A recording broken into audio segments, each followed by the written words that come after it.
All right, so the Associated Press has come out with an interesting video explaining HB2 and its ramifications in North Carolina. That's House Bill 2, or the infamous transgender bathroom bill law.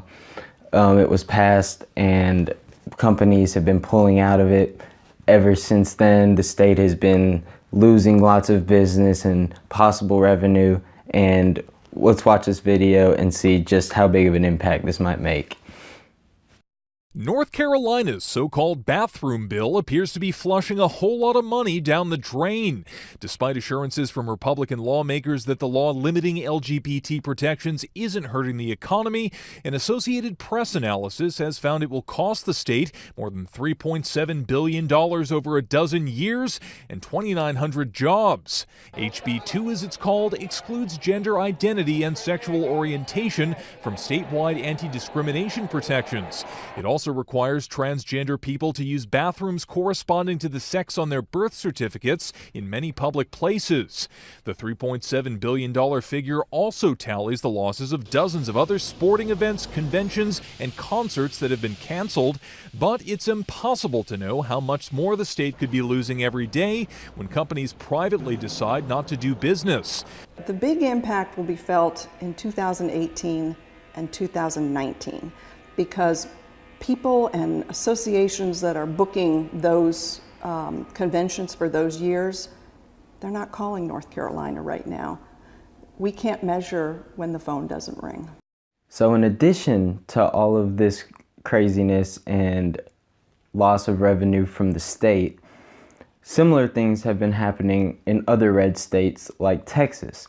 For example, I wrote an article in, or if you can call it an article, it was more of a current event, back in October about the Texas bathroom bill, which was rebranded to the Women's Protection Act. You gotta love it because, you know, Lieutenant Governor Dan Patrick at the time said that the bill isn't to discriminate against people who are transsexual or identify as a different gender. It's to keep women from getting raped and assaulted in public restrooms or in elementary schools if this was the result. So we've already know that companies like PayPal and the NCAA have been boycotting the North Carolina bathroom bill, but in Texas, 1,200 CEOs and investors petitioned this to Lieutenant Governor Dan Patrick, saying we don't want any part of this. This is going to drive away business because businesses aren't going to want to associate with our backwards ass policies towards the LGBT community.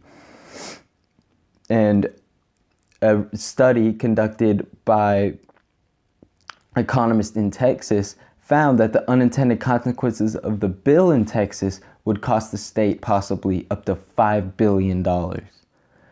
So this is insane. This is insanity, guys. We are legislating these nonsense bills that have no practical purpose other than to distract people from the real issues going on and blame and further marginalize this small group of individuals that we have never, this has never been a problem. Have we ever heard on the news stories about people dressing up in women's clothing to go into a women's restroom?